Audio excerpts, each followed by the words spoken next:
Joe Hendry is over. There is no two ways about it. Watching the rise of your local hero in 2024 has been nothing short of amazing, and just go look at that reaction at TNA Slammiversary. Now, I actually think TNA did this very well, because soon Joe Hendry will win that World Championship in a one-on-one match, but people were genuinely mad. And when you can tap into that kind of emotion, you're doing all right. So anyways, Joe has gone and changed the wrestling world. You wanna know why? I'm gonna tell you why.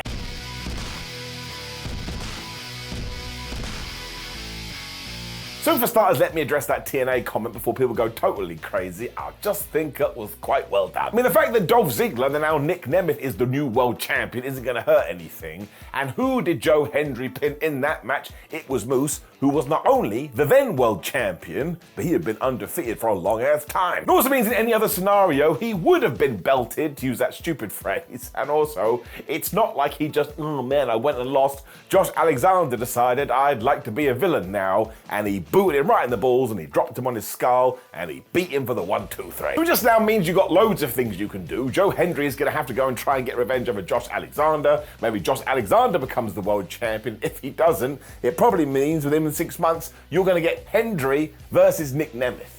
If you don't want that, well, I don't think you've been paying attention. And you also had Ethan Page kicking ass in NXT as their world champion. And of course, Ethan and Josh used to be friends. And we know that Joe Hendry just befriended Trick Williams. So if you want to do a little bit of a crossover in a tag team match, well, you just set up that too. In terms of Joe Hendry himself, though, yeah, he has just added his name to that list of people that go out there and not only bet on themselves, but kind of look off into the distance and go, man, I need to do something outside of the box. When he rips out of that structure, and he comes up with something kind of brand new. It's also a great piece of evidence for that saying, an overnight success is actually 10 years in the making. Because ever since Joe Hendry took his brand new entrance song and turned it into a global hit, which is what it is right now, everybody has been going back in time and been like, man, this guy's been making parody entrance music and entrance themes and entrances for ages, and they're actually pretty damn funny. I mean, he just roasts his opponents before they even get in the ring, which means you've already got the crowd all excited. I know about this. I took on Joe in TNA in 2023. He said some really mean things about my bald head, and everybody went, ha ha ha ha.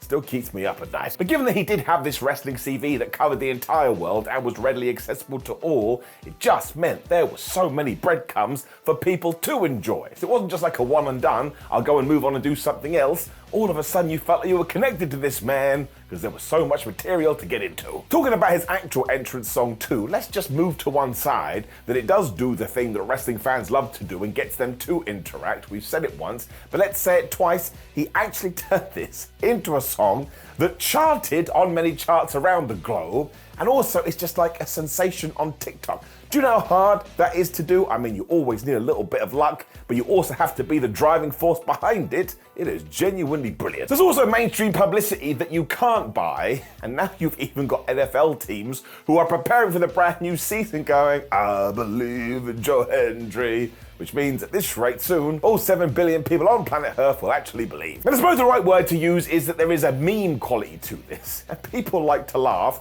but whether you're the Hawk Tour girl or that 6'5" finance guy, which is really annoying by the way, but that's a different conversation for a different day. If you can tap into this public sphere and then use that momentum to raise yourself up to the next level, well, you could be looking at some serious success. I mean, look at it this way. Despite not being signed to the WWE, he is one of the most over guys in NXT.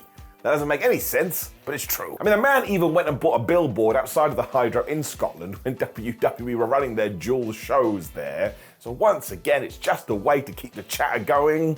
This is marketing genius. I suppose it is all very similar to what the Elite were doing before AEW, or the OG of all of this nonsense, one Zack Ryder. I mean, really back in 2010, he realized, oh my gosh, I can use YouTube and my online presence to have an army of people that will get behind me, so even if the company doesn't actually want to push me, I'll still be over like Rover. He was right. So the fact that Joe has proven this once again, I just hope goes out and inspires so many people. Because of course you need to do the reps, and of course you need to be good at the actual wrestling. But don't forget about the character, don't forget about the promos, and don't forget that at its core, wrestling can be pretty damn goofy, but that's the most wonderful thing about it. I think it's also going to tie into the TNA story that we're about to see, where Joe can probably turn around to Josh Alexander, I just said turn around, the irony of that, and say, I get it, I understand your beef, you don't think I'm a proper real wrestler. He can then also pull the moose card out and say, well, apparently this proper non-real wrestler just defeated the actual champ, which you weren't, by the way. And then as all this is going on in TNA, which you should check out because it's a great product right now, he's also going to be doing things in NXT. Like, you would have likely have seen this before the video goes live, but he is getting to do one of his concerts on the Great American Bash. It's like mini dream material. It also does show the worth of social media, because some of the numbers that Hendry has done on WWE's accounts, well, I'm going to be honest with you, they're absolutely ridiculous. And look, it's no surprise that Joe has made it here. Again, you can go through his career and see that he had all the talent, but I kind of compare it to when The Rock got into movies. Like, we knew he was going to do well, but I don't think anybody was going, who's going to be the biggest star ever? And then it happens, and it kind of makes sense. There's somewhat of a crossover here. On a personal note too, which I shouldn't put in this video, but it is my video, so I'll do whatever the flub I want. In my own wrestling journey, Hendry actually went out of his way to help me a lot. Now, I don't want to get too much into the nitty-gritty because I don't want to open up that door too much, but during my first ever show, I did something that I thought would be a nice thing to do for the rest of the wrestlers. When Joe walked me to one side and explained, well, actually, they're seeing it a little bit differently.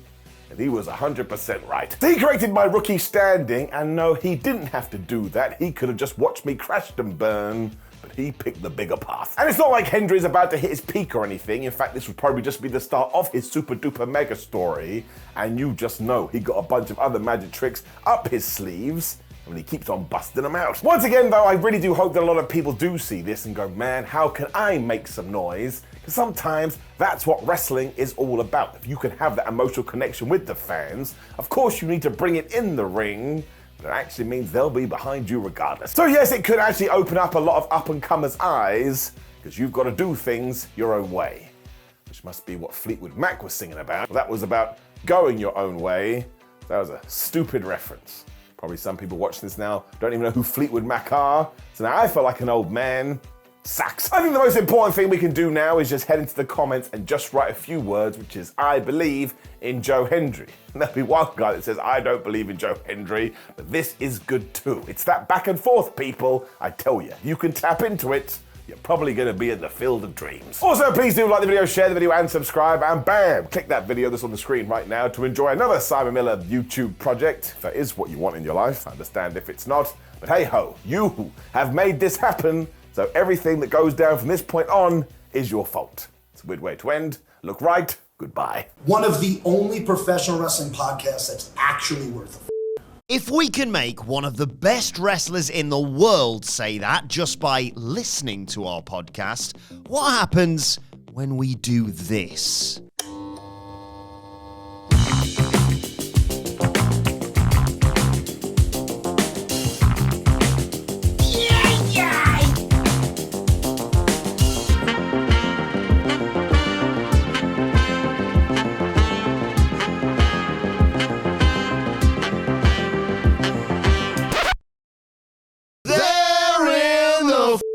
Judgment Day. Yeah. Yahoo! Mountain Dew! Why don't you get some sleep and wake up? Because he's a terrible person who resigned in disgrace. Is it door?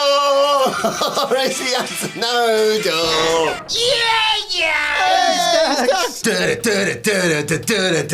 What up, turds? None of you this. It's on the door or no door. Oh! What is it? Door, no door, or is it door? What do you make of the night? That's another satisfied customer.